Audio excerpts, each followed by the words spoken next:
que nos quedamos a medias, ¿no? Se nos cortó, no me di cuenta. Pero dice aquí, el arco cigomático está conformado por articulación de uno de estos huesos. Bueno, sencillo. Hueso malar y temporal es el más claro, bueno, nada que ver, nada que ver, peñasco. Ellos aquí lo que hicieron fue hueso cigomático el malar y el cigomático frontal. Bueno, aquí la respuesta correcta es sencillo, el cigomático y temporal. Luego dice el tegmen timpani, forma parte de cuál. Aquí el tegmen timpani forma parte de lo que es el peñasco, de las camas, ¿no? Y la mastoides, ¿no? Y la cara interna de la mastoides tampoco.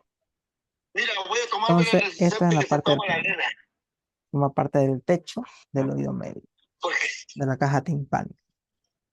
Bien. Pero termina de hacer y duerme ahí, pues amor, no vas a hacer. Bien. En la apófisis geni se insertan los siguientes músculos. Bueno, aquí hay un montón para leer. Genipalotino, geniuloso, nada que ver. Genioideo, geniuloso, sí. Genioglosio y digástrico, no. Genioglosio y genioideo se lo inventaron.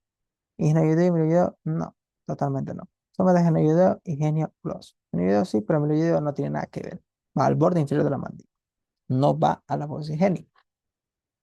Uno de los siguientes no es parte del hueso occipital.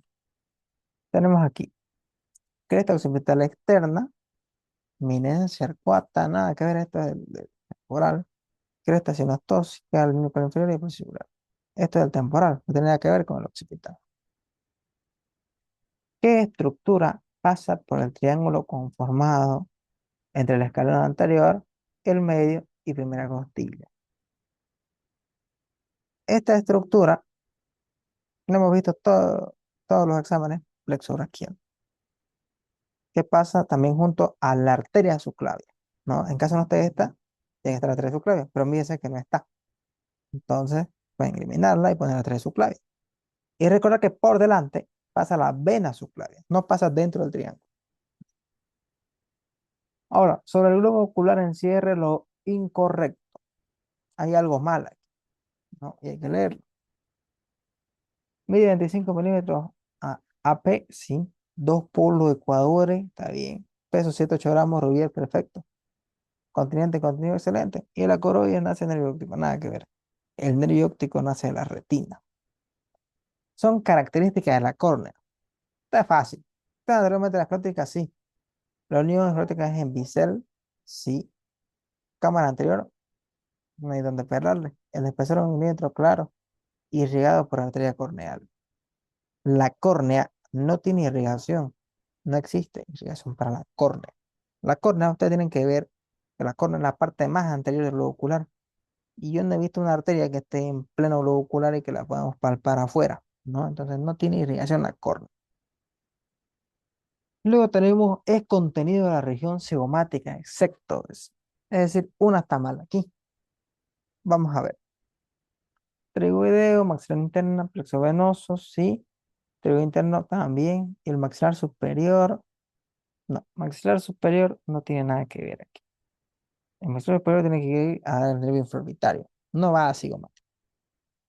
La segmentación pulmonar es superior, medial, basal, anterior, basal, lateral, no corresponde a bien. Esta es una pregunta un poco difícil, pero aquí está empezando con uno, superior. Y cuando empieza con superior, tenemos que hacer referencia al apical de Nelson. Y después nace el medial, nace el anterior, nace el lateral y nace el posterior. Entonces, aquí la respuesta correcta, el apical de Nelson, iba en la parte derecha, en el lóbulo inferior derecho. Entonces, esa es la respuesta correcta. ¿Qué nervio pasa por el túnel carpiano? Una pregunta regalada, nervio mediano, radial, tabaquera anatómica y cubital, canal de Guyot. Músculo cutáneo perforador de caserio, con la cobraquial y el axilar y inerva lo que es el hombro, circunflejo anterior y posterior. Nada que ver.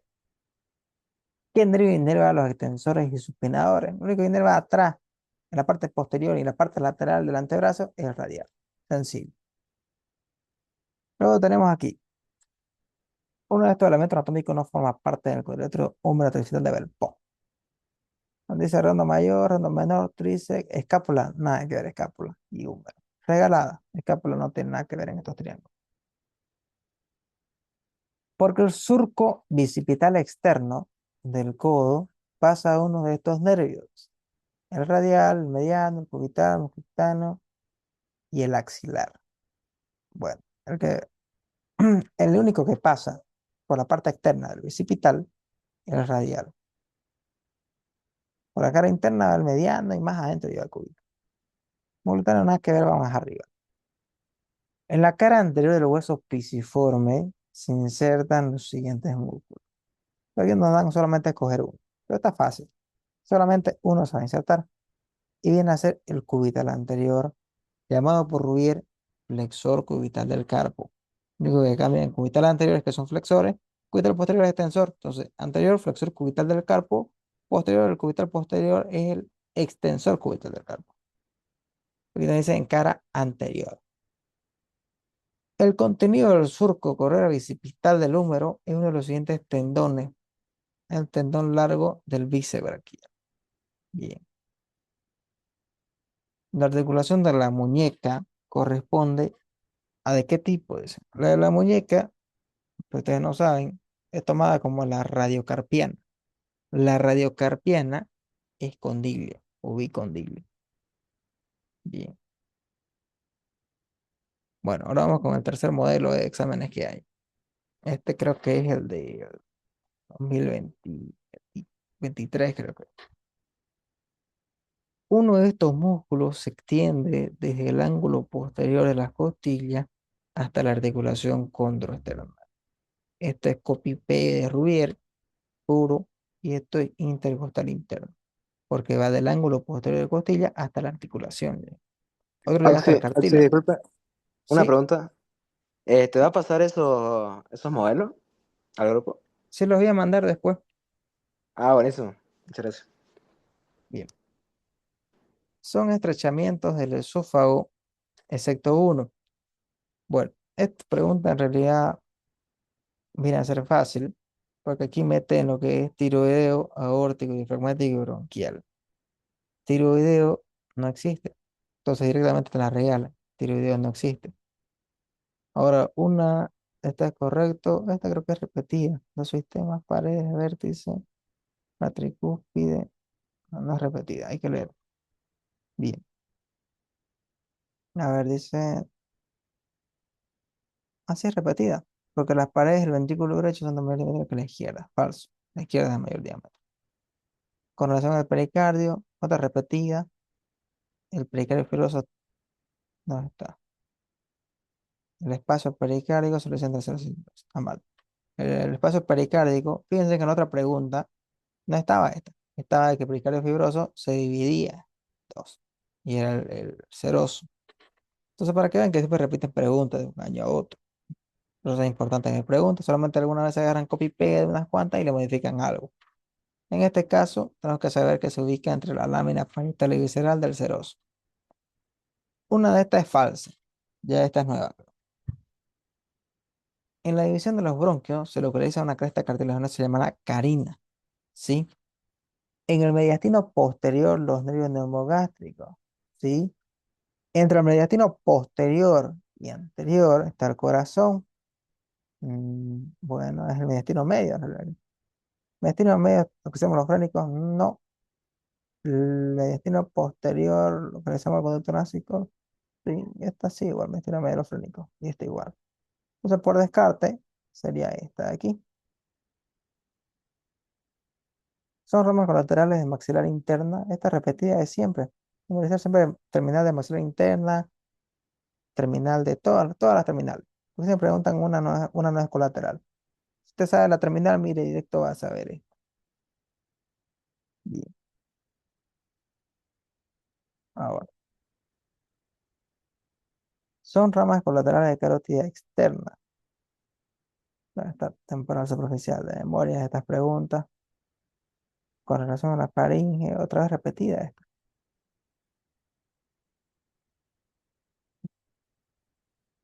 Esta aquí no tenía nada que ver. El facial. Pronunciada hueso de la cara. A ver, esta no es repetida. Si era repetida, me acuerdo del hueso del animal. Bueno, a ver, estas son repetidas. Aquí. Esta ya no es repetida. Con relación a la región parotida, lo que se enuncia es correcto, excepto es. Bueno, la fosa parotida o celda parotida es pregunta examen también. Vamos a leer. Región parotida de forma triangular, sí. Es el límite superior del conducto auditivo y arco cigomático. Sí. Profundamente llega a la apófisis estiloide y parte lateral de la faringe. Sí. Parte del contenido de la región parótida es carótida interna y dura interna. Nada que ver, eso está en el cuello. Pero ahora vamos a verla. El conducto es el conducto de esteno. Bueno, una de esas nomás lleva. Sí. Entonces lo incorrecto es esto. Nada que ver que la carótida interna y dura interna estén en el espesor de la parótida. A ver, esta es una incorrecta. Esta es repetida igual. Bendecido, ¿no? Los que les tocó este examen y hayan visto pera entre el año, ¿no? Porque prácticamente repitieron medio examen para eso. Aquí lo mismo, ya está repetida igual. Repetida,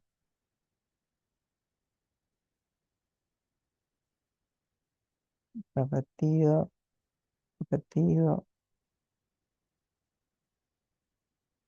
repetido, está repetido. Bien, aquí añadieron una. ¿Qué arterias dan la irrigación nutricia de los pulmones? Las únicas que dan la irrigación nutricia de los pulmones son las bronquiales. Las pulmonares dan irrigación funcional. Luego la 25, a través del túnel camino pasan excepto unas. Bien, solo una no pasa. Va a ser la arteria radial y cubital. No tiene nada que ver. Los músculos interosos palmares están inervados por el nervio. Esta es full pregunta de examen, que es el nervio cubital. Los interóseos están inervados por el nervio cubital. No confundirse con los lumbricales que tienen diferenciación en la parte externa y la parte interna. Y la función de los lumbricales también es pregunta de examen, que es sencilla. Flexionan la articulación metacarpo-falange. Luego, la articulación de la muñeca corresponde a, dice, condilo.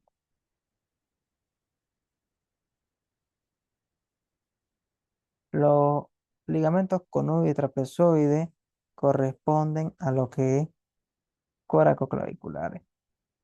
Y uno de los, esto no hay que confundir aquí, conoide y trapezoide. Ustedes pensarán trapecio es posterior al ligamento, pero es al revés. El trapezoide va adelante, el conoide va atrás. No hay que confundir eso. Tercera, cuarta, quinta costilla, pectoral menor. Sencillo. Bien, lo acabamos de.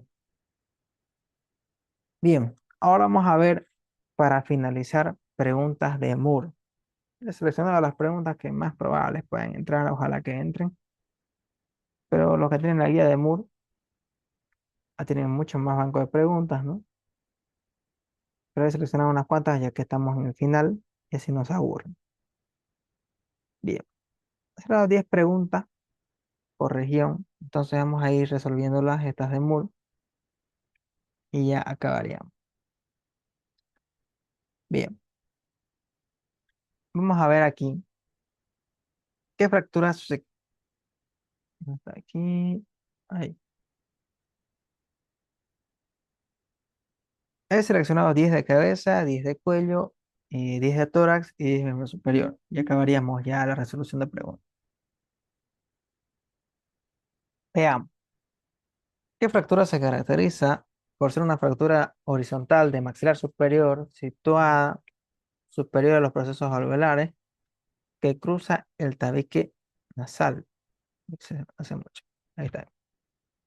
Bueno, cuando tenemos una fractura horizontal de maxilar superior, que es claro, cruza el tabique y las placas pterigoideas. Nos habla de la primera, Lefort 1. ¿Cuál es el sitio de la mandíbula donde una fractura suele afectar al tercer molar? Cuando le dan al tercer molar, más que todo es cuando le pegan en el ángulo, más que todo en los boxeadores, ¿no? Cuando están boxeando, buscan en el ángulo y tequi y siempre lesionan al tercer molar. Debido a qué estructura ausente al nacer el nervio facial se encuentra superficial en el foramen estilo mastoideo en neonatos. Es decir, donde queda el nervio facial volando. Y esto es cuando no hay la mastoide. Sencillo. ¿Qué condición clínica sugiere una fontanela deprimida en un lactante? Esto para toda la vida tienen que aprender que cuando una fontanela está deprimida, esto es causa de deshidratación. ¿Cuál es el porcentaje de población en el que persiste estructura metópica en la línea media? Una pregunta más de memoria, ¿no? Esto es 8%. Eso es más para pediatría, más otras cosas, ¿no? ¿Qué capa del cuero cabelludo, SCAP se dice, permite la diseminación rápida de fluidos o pus en caso de una infección? Esto es importante saber, ¿no? Pero hay que saber que para que se eliminen rápido hay que ver el tejido conectivo laxo, es decir, parte de la grasita. ¿Cómo se denomina la masa benigna en recién nacidos causada por sangre atrapada entre pericráneo y calvario en rotura de arterias periósticas nutricias?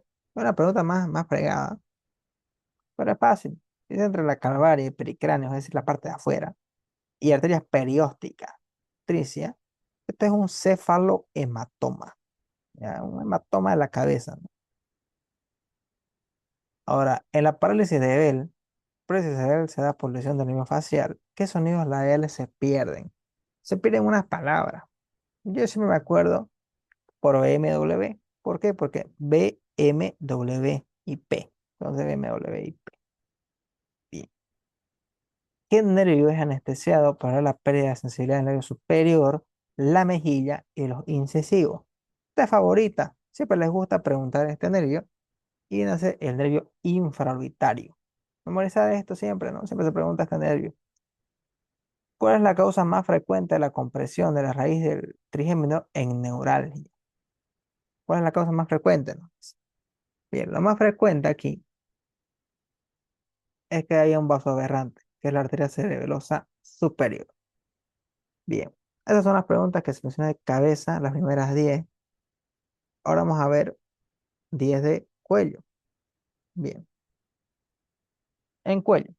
¿Cuál es la base anatómica de un dolor cervical que se exacerba, es decir, aumenta con los movimientos, al toser, al estornudar? Tiene que haber una causa. Una dislocación, ya, ¿no? Pero no movimiento, todo estornudo, lo que menos vas a querer hacer eso.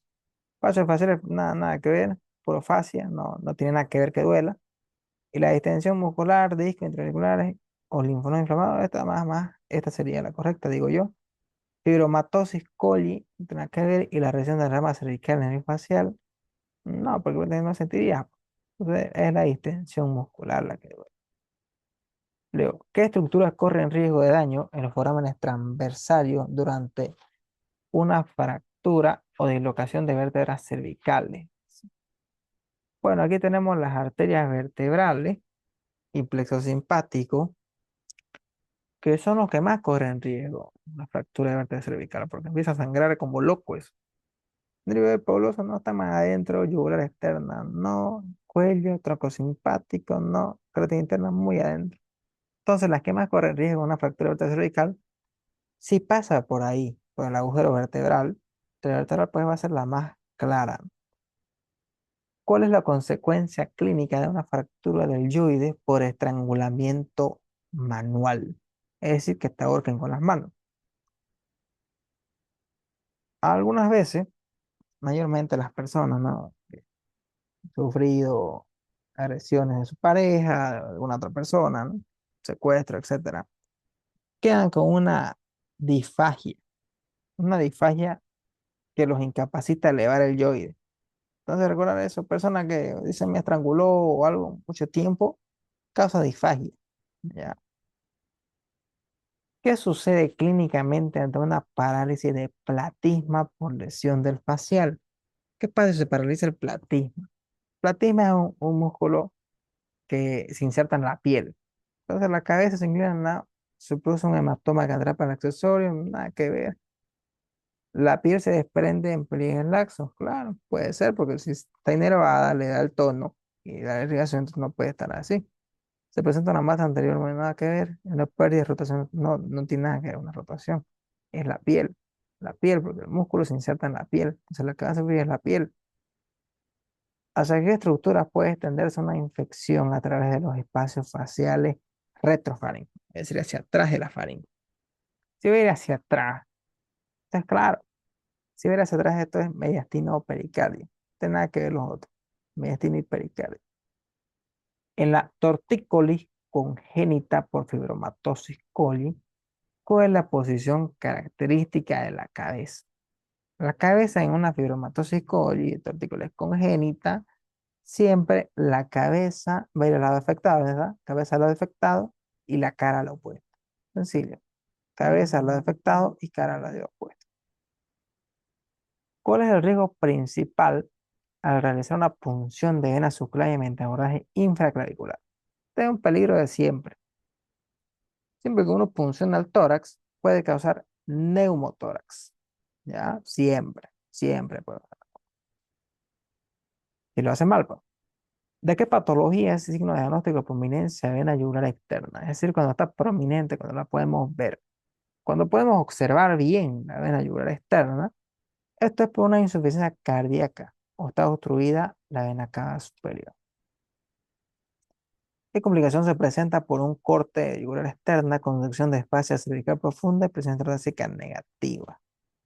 Y en este, sobre todo, ¿no? Una lesión, cuando la mayoría de personas, ¿no? Que se deprime o algo, se empieza a cortar las manos y ve que no se mata con las manos y ya se corta el cuello. Pero presentan una complicación que si no llegan a un centro médico, no llegan a un hospital, van a morir, que es la embolia gaseosa venosa. Por eso mueren. No mueren por el corte netamente. El corte viene a ser un mecanismo, pero se puede salvar aún. No es que mueran al momento. Se empiezan a desangrar y botan, hasta que se forma un trombo. Ese trombo es engañoso y cierra la circulación. ¿Cuál es la manifestación clínica de una lesión del nervio accesorio? El nervio accesorio inerva el cuello y cuando nos inerva lo que es trapecio y nos inerva esternocleidomastoideo. Entonces aquí, presión de Campbell no tiene nada que ver. Debilidad, atrofia, trapecio y caída del hombro, sí, es la más correcta, diría yo. Miosis, incapacidad de aducción, no, nada que no tiene que ver con nada que con trapecio, regalada. Luego tenemos tórax. En tórax vamos a encontrar las preguntas de cuál es el punto débil de las costillas donde se producen fracturas con mayor frecuencia. La frecuencia es la parte delantera, anterior al ángulo, pues, no es más. ¿Qué número recibe el movimiento paradójico donde un segmento de pared torácica hacia adentro en la inspiración y hacia afuera en la expiración? Esto siempre se ve cuando hay fractura de dos o más costillas y en dos o más segmentos de cada costilla. Se llama tórax inestable. Un momento paradójico que en vez de cuando uno inspira, este, ir a bombarla, o sea, salir, ¿no? del tórax para ver que estamos metiendo aire, se infla hacia adentro. Es al revés aquí, porque están fracturadas dos o más costillas en dos o más segmentos, entonces lo hace al revés, ¿ya? Eso se llama tórax inestable, ¿ya? Eso es tórax inestable. En una toracotomía posterolateral, ¿en qué espacio intercostal se realiza la incisión espacial de la cavidad pleural? Siempre pasar la cavidad pleural posterolateralmente se hace quinto a séptimo, memoria pura. ¿Qué estructuras pueden verse comprimidas por presencia de costillas cervicales en el síndrome de salida torácica? El síndrome de salida torácica, en costillas cervicales, dice aquí, el síndrome de salida torácica. Bueno, el síndrome de salida torácica siempre va a ocupar a los que van en el triángulo escalénico anterior, que es el plexo braquial y arteria subclaviana. ¿A qué edad suele ocurrir la osificación parcial de la cifoides, que puede ser confundida con un tumor en fosa epigástrica? A veces cuando uno ya está medio cacharro, pues no, a los 40 años pues ya le sale como una bola al medio y se asustan. Pero puede ser la osificación parcial de la cifoides, que es a los 40 años en el epigastrio. ¿Cuál es el porcentaje de mortalidad en fractura del cuerpo de esternón debido a lesiones cervicales Lesiones viscerales con contusión miocárdica. Esto ya es memoria pura, 25 al 45%. ¿Qué complicación neurológica en el miembro superior se asocia a obstrucción en la raíz del cuello o apertura torácica superior? Estoy preguntando una complicación neurológica, ¿ya? Y tenemos que ver aquí, parálisis neurofrénico, no, Horner tampoco, lesiones neurológicas no tiene nada que ver, isquemia, síndrome neurológica, bueno, y ronquera persistente, nada que ver. Bueno, aquí está regalada, que es isquemia y síntomas neurológicos, regalo. En la parálisis del diafragma por lesión del nervio frénico, ¿cómo se comporta la cúpula paralizada durante la inspiración? Bueno, la cúpula pleural, una parálisis de diafragma, va a ascender porque no hay nada que lo descienda. Pues al contrario, si en la inspiración eso debería bajar por la presión, pero está diciendo una parálisis, está parado el nervio. Entonces, si está parado, pues va a ir para arriba, sencillo. Solamente leer la pregunta y observar bien. Para realizar un bloqueo de nervio intercostal con éxito, ¿cuántos nervios adyacentes se requieren anestesiar como mínimo? Debido a superposición de dermatomas. Dermatomas te van a ver en neurología, que el cuerpo se divide en un mundo neurológico distinto. Es decir, donde inerva cada nervio espinal. ¿Va? Cada nervio espinal tiene una inervación concreta. Y me está preguntando cuánto hay que hacer mínimo. Bien. Entonces, para hacer lo mínimo, un dermatoma, es decir, una anestesia ahí, tiene que ser dos nervios para la zona, porque el que va arriba y el que va abajo, ¿no? Ya tengo una tercera ya ser extremista, cuatro, ya para qué tanto, ¿no? Solamente dos está bien. No hay que tocar mucho los nervios porque pueden quedar paralíticos. Entonces solamente dos, el de arriba y el de abajo. Sencillo. Luego, ¿cuál es el signo clínico del carcinoma de mama caracterizado por el aspecto de piel naranja? Tiene un piel naranja también llamado forma de ladrillo, le dicen. Forma de ladrillo siempre se ve eso en linfedema. Siempre se ve como ladrillo. Bueno, ahora acabamos con lo que es miembro superior, 10 de miembro superior. ¿Cuál es el primer hueso largo en osificar durante el desarrollo embrionario y en qué periodo ocurre? Este Rubier nos nombraba en generalidad y nos decía que la clavícula era. Pero ya Moore ya lo dice claramente que es clavícula y nos dice en quinta y sexta semana. En una fractura de cuello quirúrgico del húmero, ¿qué estructura nerviosa presenta mayor riesgo de lesión? Cuando se fractura el cuello quirúrgico del húmero, tenemos que recordar que está rodeado por el nervio axilar o circunflejo. Por eso se llama así. ¿Qué músculo rota medialmente el húmero sin oposición tras una fractura por avulsión de tubérculo mayor? El único músculo rotador interno es el músculo subescapular. En la fractura transversal del húmero a nivel de la diáfisis, ¿cuál arriba el neurológico específico asociado a surco radial? El surco radial pasa el nervio radial, es el que corre riesgo. ¿Cuál es la característica clínica principal de la fractura de Collie? Esto de memorizar siempre, fractura de Collie es pregunta de examen fija, de toda la vida, ¿ya? La fractura de Collie siempre se ve una deformidad en el dorso tenedor.